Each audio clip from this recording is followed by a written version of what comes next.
യഥാർത്ഥത്തിൽ ആഗാമി കർമ്മം എന്ന പേരിൽ ഭാവിയിൽ ഉള്ള കർമ്മങ്ങൾ, ആ കർമ്മഫലമാണ് അടുത്ത ജന്മത്തിൻ്റെ സ്ഥിതി നിശ്ചയിക്കുന്നത്.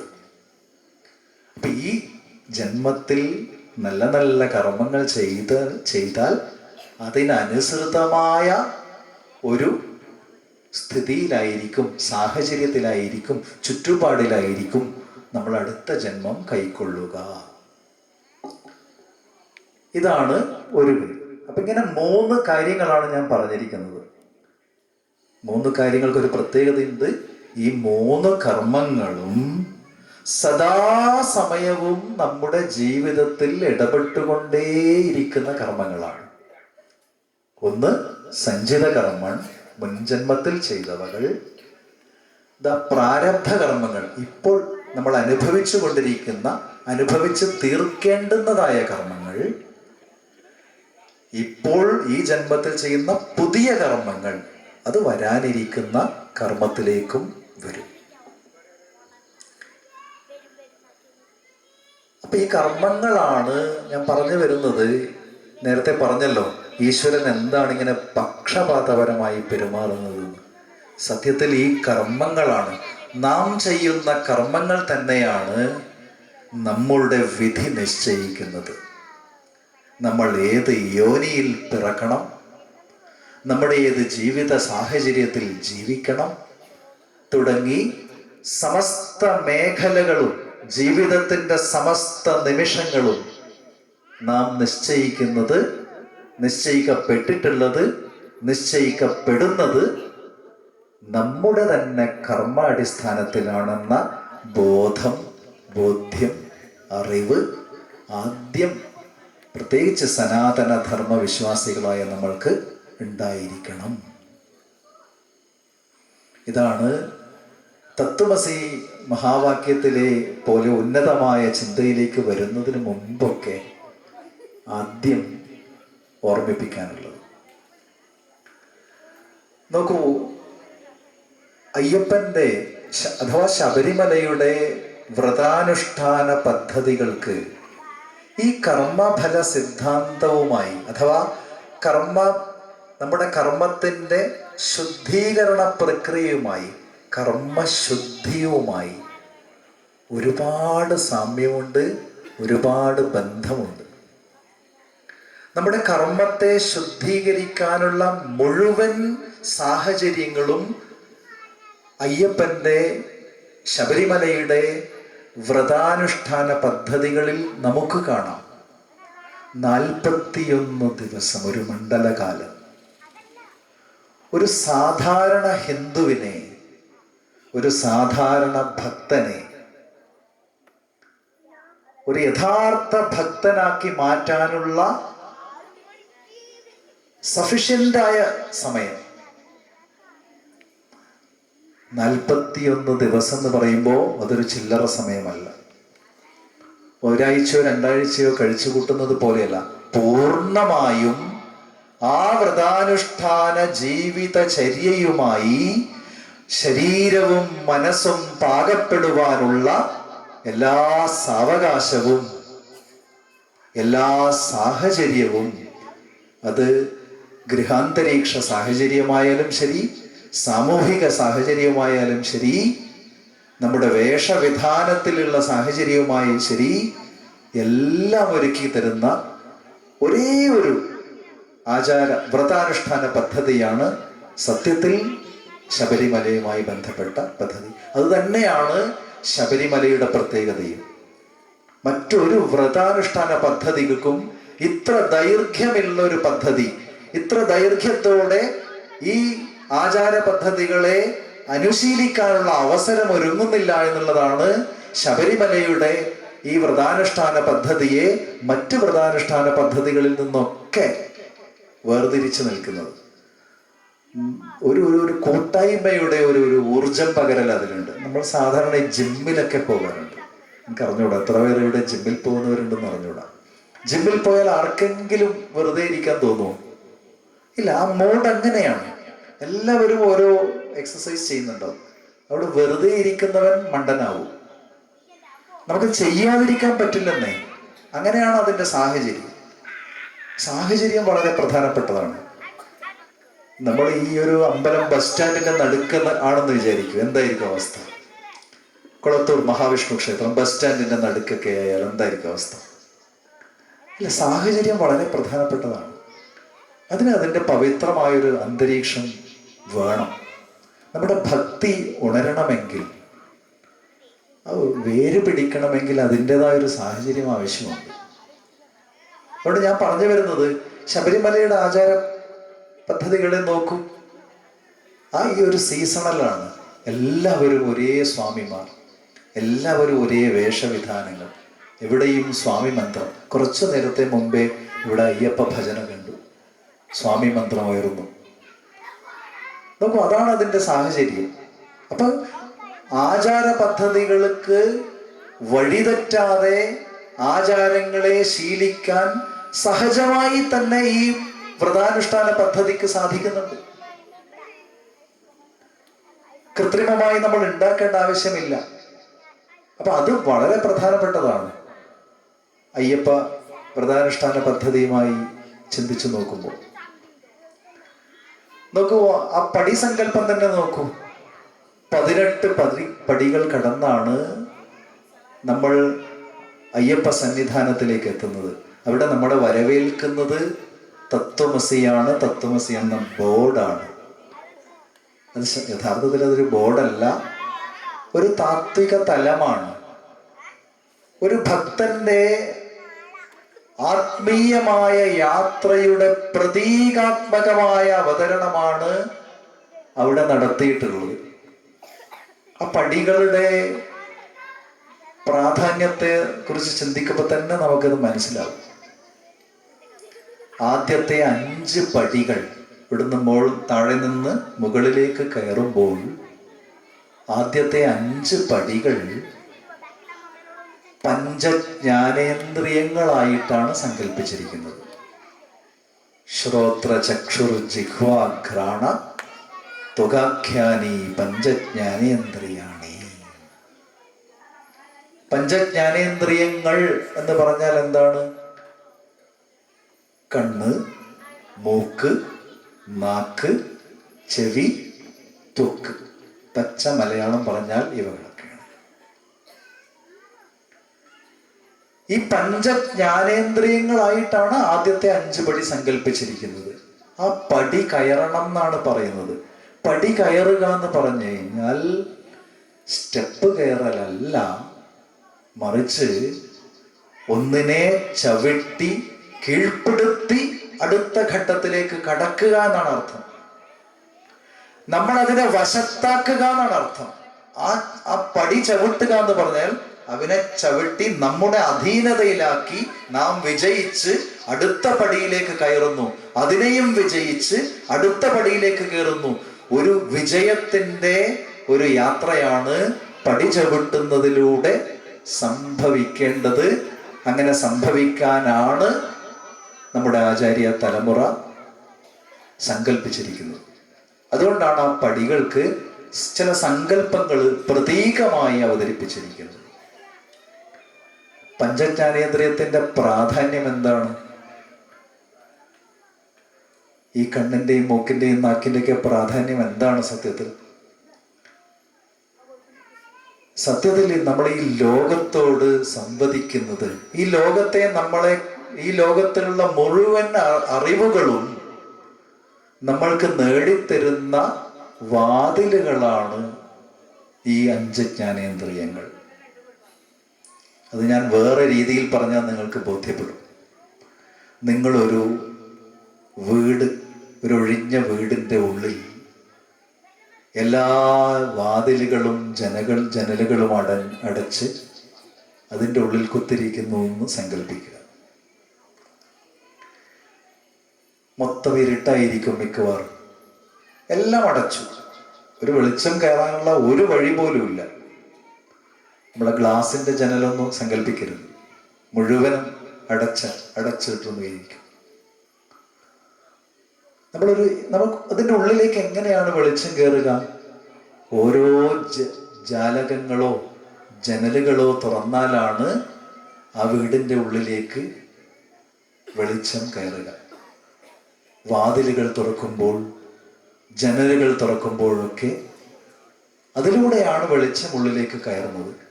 അതെന്നും അടച്ചിട്ടാലോ ഒരിക്കലും വെളിച്ചം കയറുകയുമില്ല. അപ്പൊ നമ്മുടെ ഈ ലോകത്തിന്റെ അറിവുകൾ നമ്മളിലേക്ക് എത്തുന്നത് ഏതിലൂടെയാണ്? ഈ 5 ജ്ഞാനേന്ദ്രിയങ്ങളിലൂടെയാണ്. ഇത് അടച്ചിട്ടാലോ ഈ ലോകത്തെ നമുക്ക് മനസ്സിലാക്കാൻ സാധിക്കുകയില്ല. നോക്കൂ, ഒന്ന് കണ്ണടച്ച് പിടിച്ചു നോക്കൂ.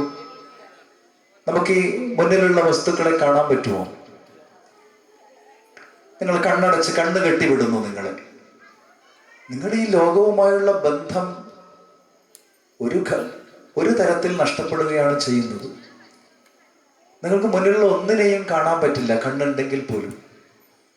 നിങ്ങൾ കണ്ണെന്ന ജാലകം, കണ്ണെന്ന വാതിൽ നിങ്ങൾ അടച്ചു കഴിഞ്ഞാൽ കണ്ണ് സ്വീകരിക്കുന്ന ലോകത്തിലെ ഒരു വിഷയവും നിങ്ങൾക്ക് കിട്ടില്ല. ചെവിയൊന്നടച്ചു നോക്കൂ, നിങ്ങൾക്ക് ലോകത്തിലെ ഒരു ശബ്ദവും നിങ്ങൾക്ക് കിട്ടില്ല. ഈ ലോകത്തെ അറിയാൻ നിങ്ങൾക്ക് സാധിക്കില്ല. നാവൊന്ന് അടച്ചു നോക്കൂ, നാവിന്റെ പ്രവർത്തനത്തെ നിർത്തി നോക്കൂ.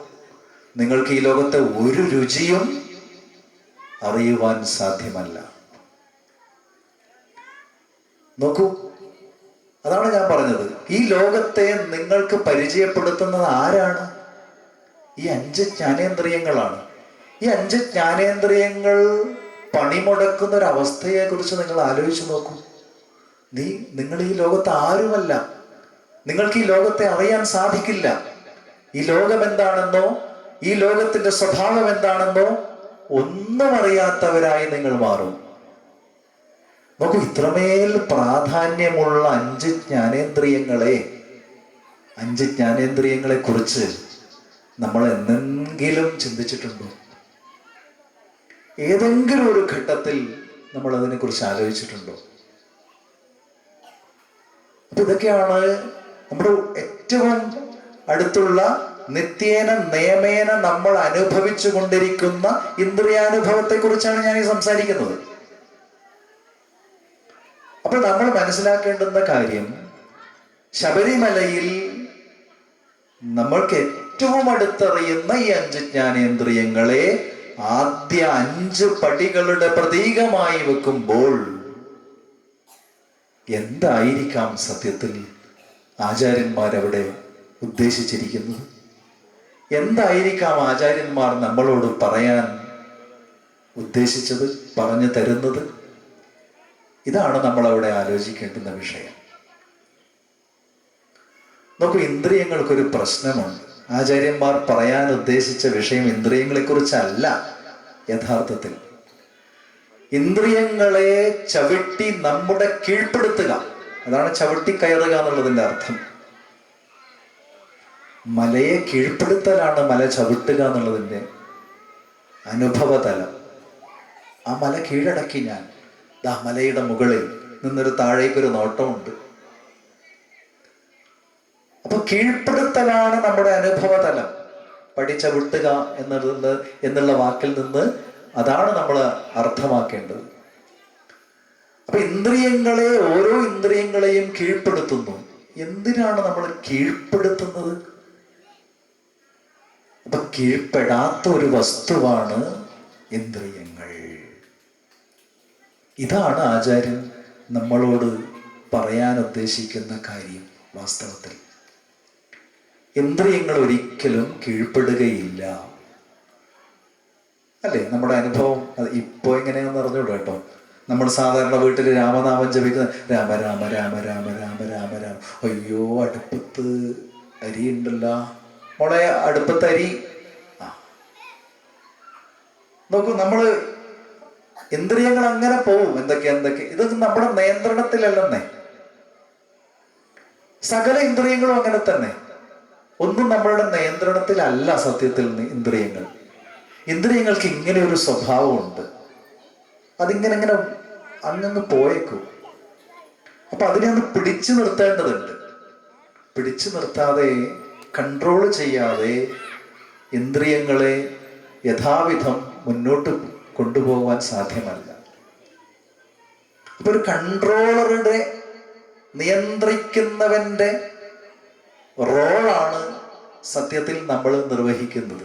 നമ്മളും ഇന്ദ്രിയവുമായുള്ള ബന്ധം അതാണ്. അതിനെയാണ് പടി ചവിട്ടുക, കീഴ്പ്പെടുത്തുക എന്നൊക്കെ ഉദ്ദേശിച്ചത്.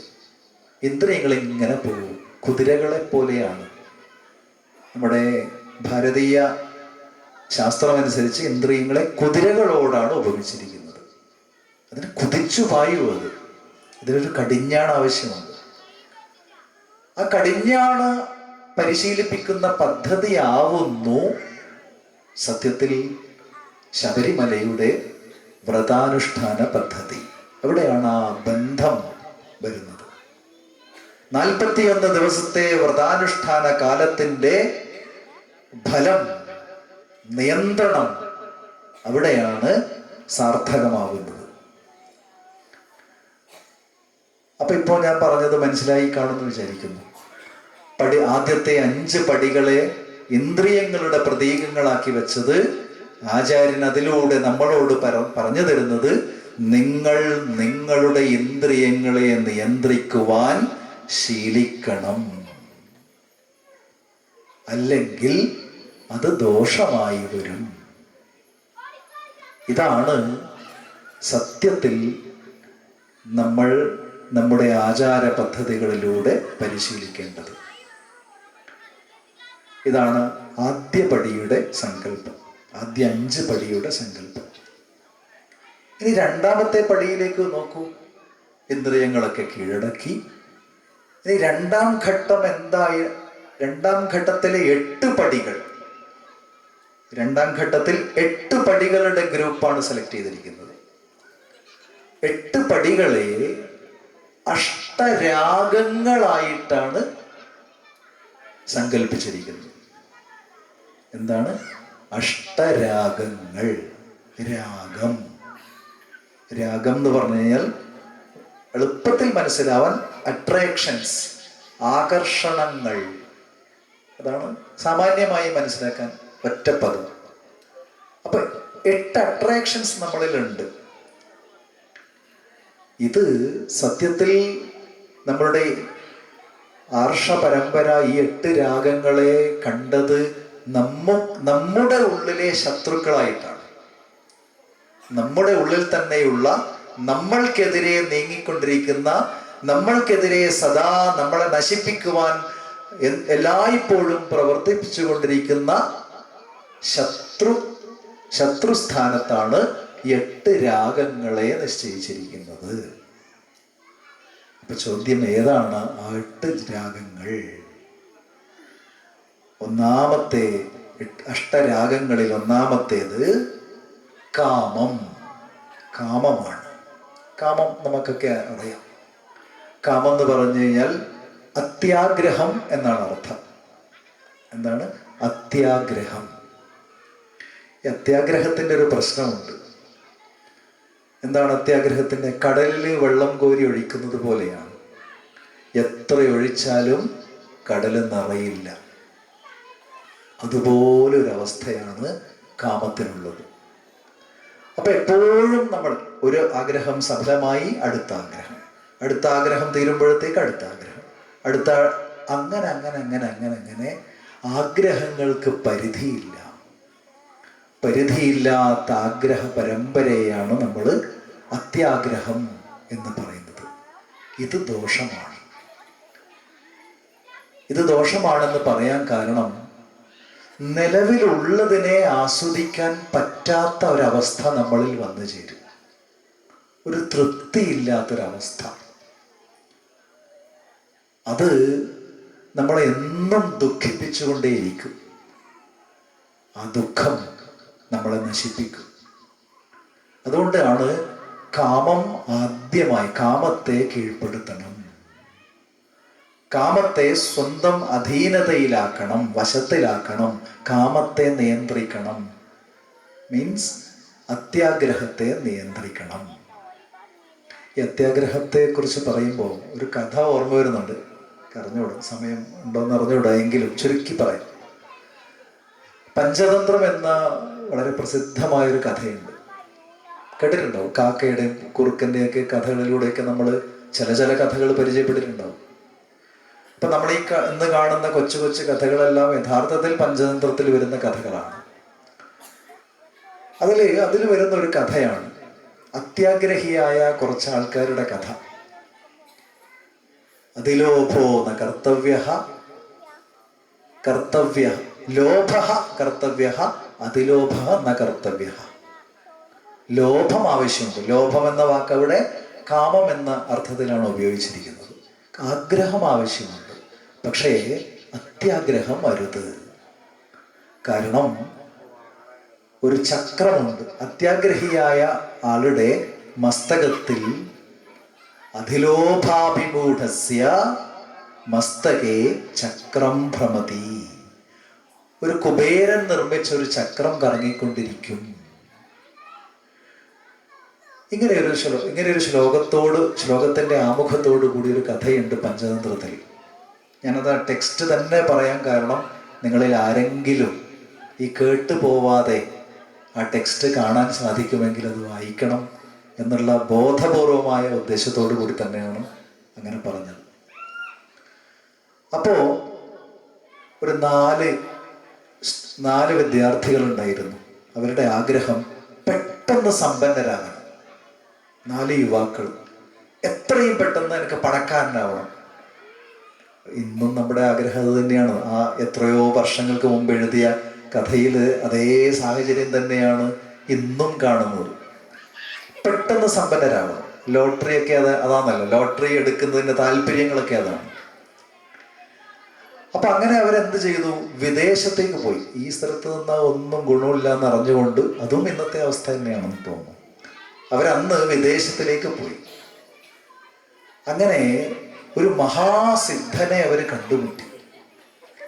അദ്ദേഹത്തിന്റെ പേര് ഭൈരവാനന്ദൻ എന്നാണ്. ഈ പേരൊക്കെ ഓർത്ത് വെച്ചോളണം. ഭൈരവാനന്ദൻ എന്ന മഹാസിദ്ധനെ, സിദ്ധൻ എന്ന് പറഞ്ഞാൽ അറിയാലോ, മായാജാലം കാണിക്കാൻ കഴിവുള്ള ആളാണ്. അങ്ങനെ മഹാസിദ്ധനെ കണ്ടുമുട്ടി. അപ്പോൾ അവര് സിദ്ധന്റെ അടുത്ത് അപേക്ഷിച്ചു, എങ്ങനെയെങ്കിലും ഞങ്ങൾക്കൊരു പൈസ ഉണ്ടാക്കി തരാനുള്ള വഴി പറഞ്ഞു തരണേ മഹർഷി എന്ന് പറഞ്ഞ് മഹർഷിയെ നിർബന്ധിച്ച് അവസാനം മഹർഷി ശരി എങ്കിൽ ഞാനൊരു വഴി തരാം. 4 എന്തൊക്കെയോ മന്ത്രം ചൊല്ലി സിദ്ധ പ്രവർത്തനങ്ങളൊക്കെ നടത്തിയ 4 ചെറിയ തിരികൾ കൊടുത്തു 4 ആളെ കയ്യിൽ.